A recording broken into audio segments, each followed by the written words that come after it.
Hi, I'm Paul Goldman and you're watching Rage. The next music video is by Serge, Gainsbourg and Bridgette Bardot, Bonnie and Clyde. So the first time I heard this song, it's in French, I didn't understand what they were saying, but I certainly knew what the song was about. It's an iconic song, it's an iconic video. I think it was made in 1968. I've always loved the fact that Serge has been described as the ugliest man in the world, and Bridgette Bardot, no doubt, at this time was considered the most beautiful woman in the world. Of course, Serge was the long-time partner of Jane Birkin, who just died a few days ago, which was very, very sad. The song sounds so modern still, and of course he's an enormously influential artist across Europe. And our very own Mick Harvey has covered many of his songs. I love this video, I love this track, and this is one of the coolest things ever, two of the coolest people ever. This is Serge Gainsbourg and Bridgette Bardot doing Bonnie and Clyde. So the next music video is by PJ Harvey, This Is Love, and I think that she's still the current queen of rock. I love this video because it's just so minimal. It's just her. She's raunchy. It's got this great dirty guitar sound. She's the best performer. And this video is just so cool. And she looks great. The song is one of her great, great songs.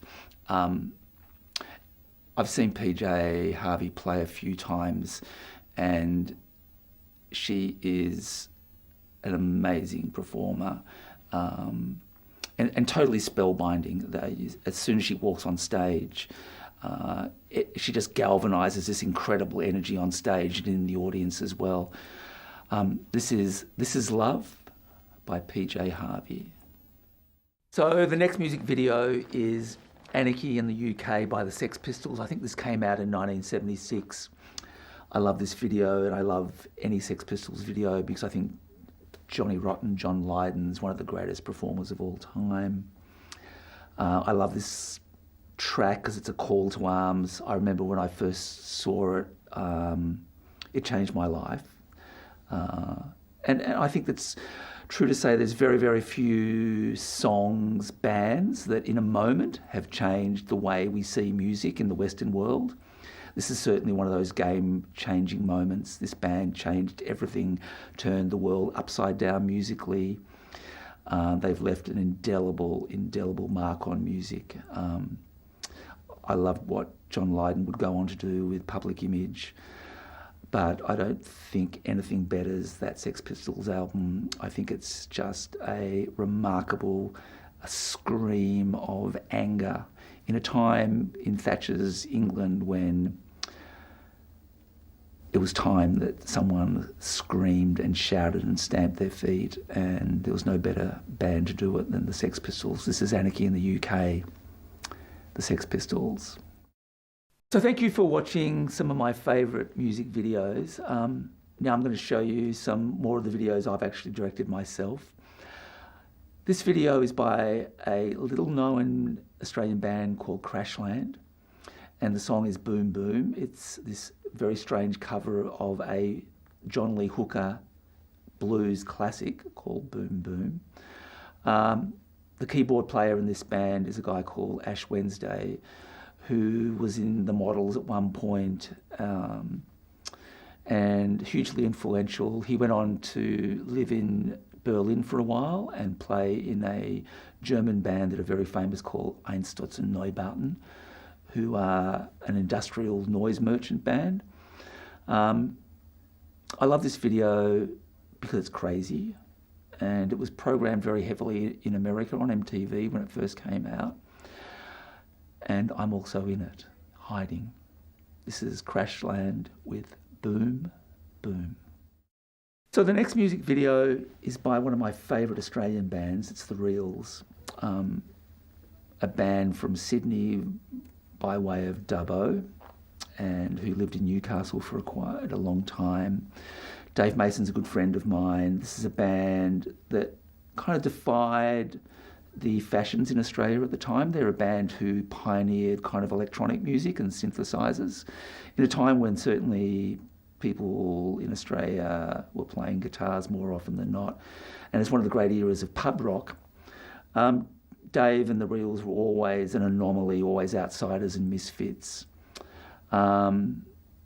I love this song because it's so sparse and simple, and Dave Mason had the voice of an angel. This was groundbreaking in its time, and I think the band were very, very misunderstood. I love this video because we got other people to mime the song for Dave. So it starts with a young boy singing the song. It was inspired by some films by Werner Herzog that I'd seen. This is Quasimodo's Dream by The Reels, one of the great Australian songs ever written. Next music video is Straight Lines by Silverchair. I directed this video, well actually co-directed it with Alice Bell. Alice and I had just made a feature film together called Suburban Mayhem. She was the writer and I was the director. And we went on to make a few music videos. This is one of them. We shot this at the Olympic Park railway station in Sydney. It's one of my favourite recent videos. I think I made it in 2007, so it's not that recent. Went on to win the ARIA that year for Best Music Video. This was a really fun but difficult video to make. I think Daniel Johns is much maligned these days, but I think he's an awesome talent and very, very underrated. This is a very personal song for him, and I like this video because as it progresses, it gets more chaotic, and it's got those little lights, magic lights that kind of dance through it. It was a lot of fun to do, but as I say, a difficult video for reasons I can't really put my finger on. This is Straight Lines by Silverchair. The next music video is by Elvis Costello. It's Veronica. I actually directed this video with Evan English. Evan and I made a lot of music videos together. This would go on to win the American MTV Award for Best Male Video. So Elvis Costello is an incredible singer-songwriter. This is a song that defies all our expectations about what you can contain in pop and rock. This is a song about his grandmother suffering from dementia, so it's very, very personal. It's very, very raw emotionally. We asked Elvis to sing along to it live when we actually filmed the video. I think he's somehow, it seems to me that over recent years he's been kind of forgotten, but this is a very, very, very hugely influential and major figure in English music. And there's just so many Elvis Costello songs that I love. Elvis hates making music videos, so we dragged him there kicking and screaming to do this. So it's always hard when the artist, I think he just always feels self-conscious and finds the process in some way demeaning and irrelevant to himself as a singer-songwriter performer. This is Elvis Costello, Veronica. The next music video is Better the Devil You Know by Kylie Minogue. So I directed this video, I think, in 1990, and I'm sure that Kylie's made better music videos, but I think she would agree and has gone on the record to say there's few that are more important in her career. So this is a turning point for Kylie. Of course, she was the girl next door, and this is the video where she breaks out, where she finally felt like she had a voice, and she collaborated on the ideas in this video. We met a lot of resistance from the English record producers, Stock Aitken Waterman. This is a time when Kylie, of course, is going out with Michael Hutchence, and she would soon be hanging out with Nick Cave. Like I say, there's certainly better Kylie videos, but there's none that are more important in changing everything in her life. It was a very enjoyable video to make. Kylie's one of those people who walks onto the set in the most unassuming way And as soon as she walks in front of the camera, something very, very magical happens, and it certainly did on the days we worked together. This is Better the Devil You Know by Kylie Minogue. Hi, I'm Paul Goldman, and I'm programming Rage. I'm a music video director. I've also directed quite a few feature films and feature documentaries. I've just made a feature documentary about Michael Gudinski, who is one of the most important and influential figures in Australian music. Michael died a few years ago, unfortunately, but he was a maverick and an entrepreneur who was a game changer. He started a record company, he signed and nurtured so many iconic Australian bands and was behind so many classic Australian music releases. He was out there day and night banging a drum for Australian music, both overseas and locally. The industry sorely misses Michael, and the documentary is a wonderful celebration of a life lived at 1,000,000 miles an hour. I don't know how someone manages to squeeze 5 lifetimes into 68 odd years, but Michael did it and left an indelible mark on the industry. So the first music video I'm going to introduce is by The Birthday Party. It's Nick the Stripper. I just made a music video. I was at film school and I just made a music video for Nick's band, The Boys Next Door, for Shivers. And in fact, I took it into Michael Gudinski at Mushroom Records, and Michael insisted on having it. He would brook no opposition to this. I explained to him that actually he couldn't because the film school owned it. But he said, I don't care. It got me suspended as a result. And then a year later, I found myself making this video for Nick the Stripper. So I was at film school. We went and broke into the film store. We took the camera equipment. We stole film stock. We wrote some fake letters to get us into a location, which was a suburban tip. We shot this at night. The fire brigade and the police showed up regularly, and we just showed them the letters and they said it's all clear. We bust in some people from a psychiatric hospital that a friend was working at. Many of the figures from the Melbourne underground music scene at the time showed up in crazy costumes. It was a night of debauchery, and it was enjoyable. It was crazy. I've still carried the scars and the wounds from this night. I think it's an incredibly iconic video in the Australian music video landscape by a band who took no prisoners, who were hell-bent on causing themselves and every one of us in the audience as much pain as possible. This is Nick the Stripper by The Birthday Party. The next music video is Justify My Love by Madonna. So this is my favourite Madonna video, and I think she's made plenty of good videos. It also has a personal resonance for me. I was making music videos living in America, and I was making music videos, and a record company put me on a plane to New York, and they said, we want you to meet this artist called Madonna. So this was before Madonna was known by anyone, and I went to the record company offices in New York, and she walked in, and it was around the time, I think, when she was kind of dressed in that boy toy look that she had. And she was pretty feisty and arrogant and a lot of fun to be with. I showed her a bunch of the music videos that my partner and I had made, Evan English and myself. And she basically said she thought the videos were crap. And we asked her to show us some of her work, and she showed us, I think, the video that she just made for Holiday.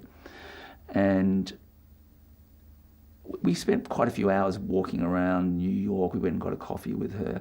And at the end we said, well, good luck with everything. The name's a bit stupid, and you'll probably be a one-hit wonder.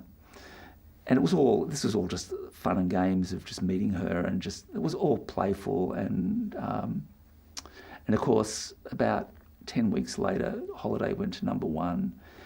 And we were wrong.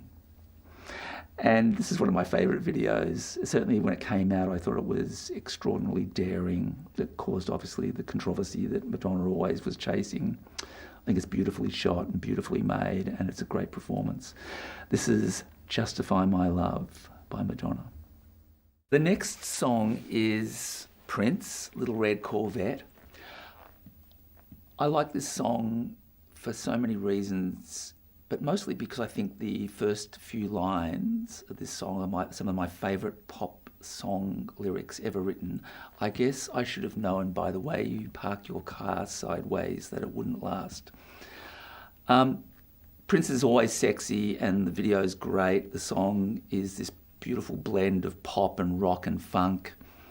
This is the guy who wears high heels and makes a man wearing high heels very sexy, which I think's great. I remember going to see Purple Rain in Times Square in 1984. I was actually working in America making music videos, and I landed in New York, and it was the day Purple Rain came out. So I went down to Times Square in the late afternoon and went and saw it in a cinema there. So it was a pretty shabby little cinema, and clearly a lot of the people who were there had already seen the film 2 or 3 times that day. So it was back in the day when people could pass around cigarettes, legal and illegal. They were drinking. Everyone was standing on their seats. It was more like being at a concert than it was at a film. And it's one of the most exhilarating, crazy experiences I've ever had in the cinema. And I think it was entirely fitting, given that the film is one of those absolutely wonderful experiences. For me, the film feels like you're actually in a concert anyway. And I love Prince, and he's clearly a musical genius. This is Little Red Corvette by Prince. So the next music video is by Einsturzende Neubauten, which I think roughly translates into collapsing buildings.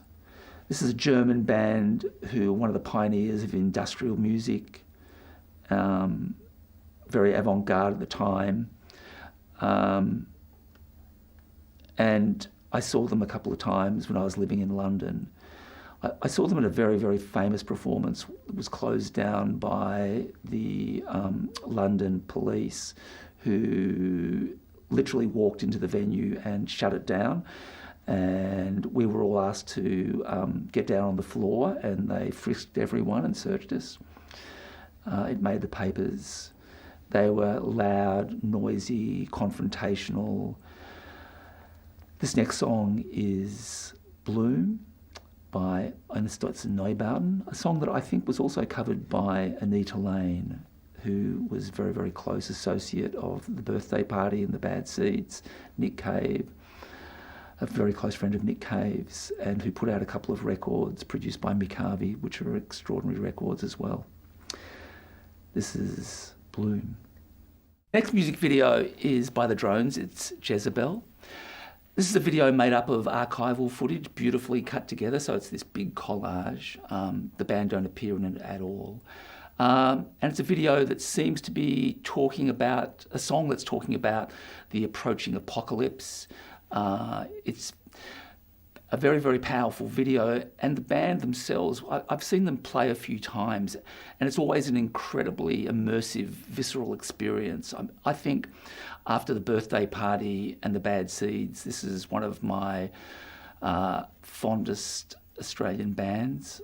They're a powerhouse, and this is a awesomely disturbing video. Jezebel by The Drones. So the next video is Joy Division, She's Lost Control. This is a live version. So for me, Ian Curtis was a very, very important figure. I never saw this band play live. I've seen New Order a couple of times, the band that evolved out of Joy Division. What I love about this video is that Ian Curtis' performance is so awkward but so unself-conscious, and of course he suffered from epileptic fits, and at times it even feels like he's about to have one on stage.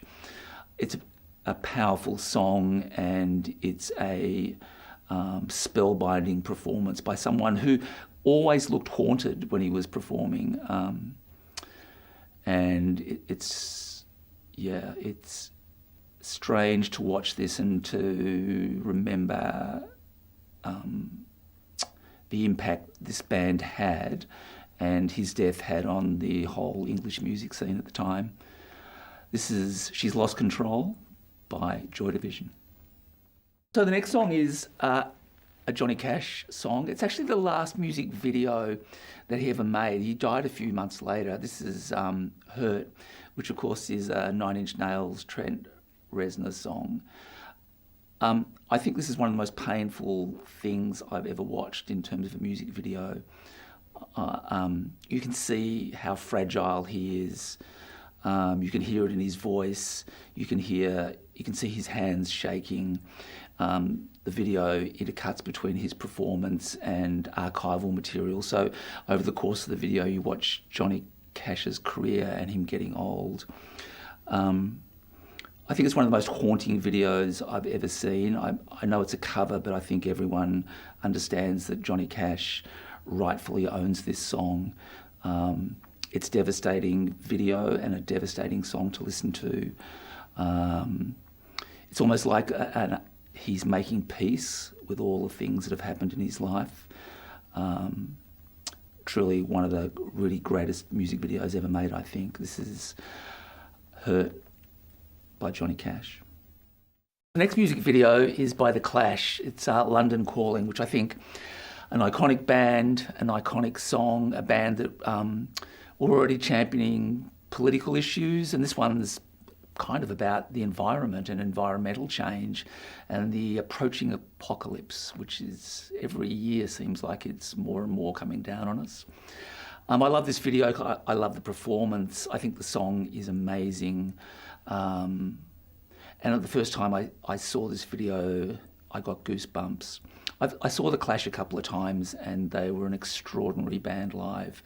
The amount of energy and the power and the passion was just extraordinary. London Calling by The Clash.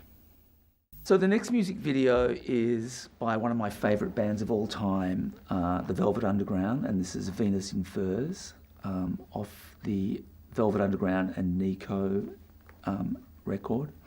I'm a big Nico fan as well. I'm a huge Lou Reed fan and John Cale fan and Mo Tucker fan. So I was at school doing year 12, and at the time I was listening to lots of jazz and lots of blues.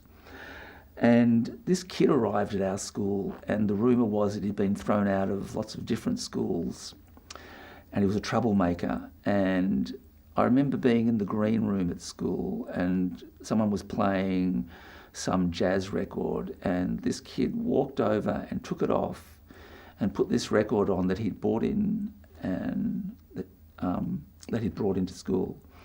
And it was the Velvet Underground, and this record changed my life. I love this track because of John Cale's crazy electric viola. I love the way that Lou Reed's playing in this track. It's very, very strangely tuned guitar and sounds discordant. I think the lyrics are incredible. I think this is one of the most amazing bands. They still sound totally modern and timeless. I love the Middle Eastern influence in this song. This is Venus in Furs by the Velvet Underground. So the next video is by Sufjan Stevens, Sugar. So a friend of mine took me to see Sufjan play, and I had no idea what I was letting myself in for. I walked in not knowing too much about him, and I sat down, and it was one of the most joyous performances I've ever seen. I've seen him a few times now, but that first time I went in there naked, so to speak, not knowing what the hell I was letting myself in for, and I hadn't heard anything by him. The performance was it was just so exuberant and so unexpected and so joyous. I mean, there was people around me crying at one point. It was only later that I understood that half of the songs I was listening to, which I presumed were love songs, were in fact love songs about his faith, because he's a Christian. He's a musical genius. He plays lots of instruments. I know this is a really long bow to draw. I kind of often think of him in the same way as I think about Prince, that he's an amazing songwriter and singer, a multi-instrumentalist, a great singer-songwriter. And I don't think there's anyone else in the world like him. I mean, the music goes, his albums veer from being very, very steeped in electronica to kind of indie folk. He's very fond of playing banjos. He's an anomaly and one of the strangest creatures in the world out there. This is Sufjan Stevens with Sugar. This is a beautiful video, by the way. The next song is Time, the Revelator by Gillian Welsh. So this song for me is so perfectly still and quiet and so evocative. And I think she looks amazing. I think when I first saw this video, I actually was struck by how timeless she looks. So one of the strange things about her was that she was actually adopted and grew up in New York with adopted parents.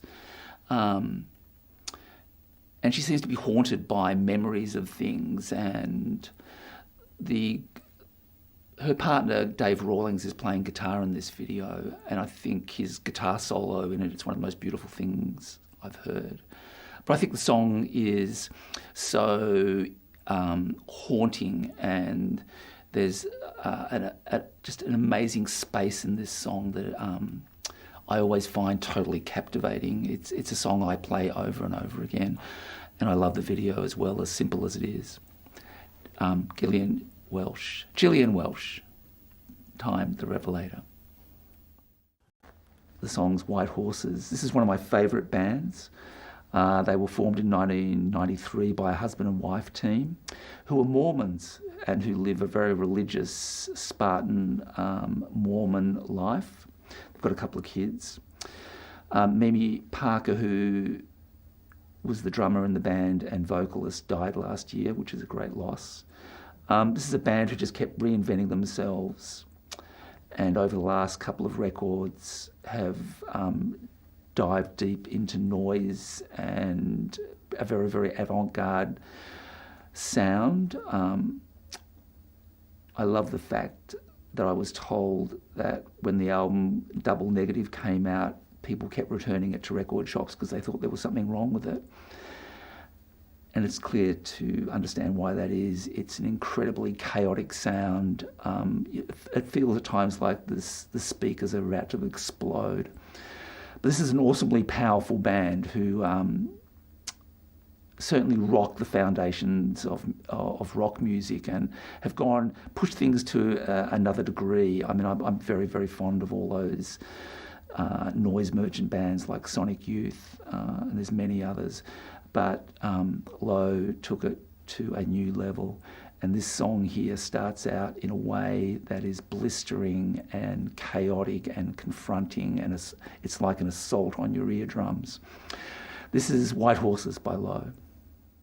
The next music video is by Sarah Blasco. The song is A Shot.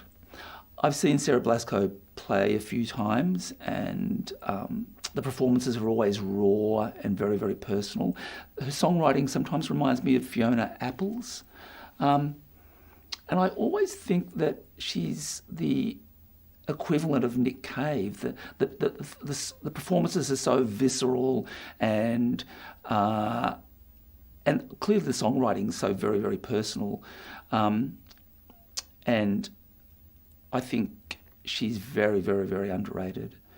This is one of my favourite songs of hers, A Shot by Sarah Blasco. The next music video you're going to watch is Aphex Twin, Come to Daddy. I remember the first time I saw this, I was quite shocked. It's made by a really great music video director, Chris Cunningham, who made a lot of videos for Bjork and other videos for Aphex Twin as well. So this is really disturbing, crazy piece of work. And certainly broke new ground for music video directors like myself. And one of the interesting things about it was shot on the same location where Stanley Kubrick would have shot Clockwork Orange decades earlier. It's a gruesome, terrifying video that I think probably leaves people with nightmares. Aphex Twin, Come to Daddy. Next music video is by a band called Monster Magnet, and the song is Space Lord. So this is one of my guilty pleasures. I imagine this song, I think maybe the video would be considered politically incorrect these days, but I do love the video. I don't know what the hell the song's about. I think the lyrics are crazy and I don't really care.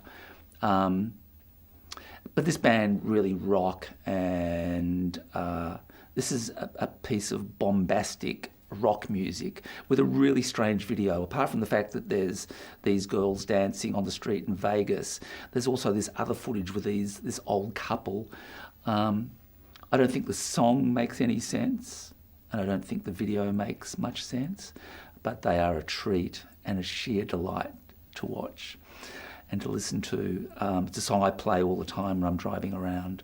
This is Monster Magnet with Space Lord, Mother, Mother. Hi, I'm Paul Goldman, and you are watching Rage.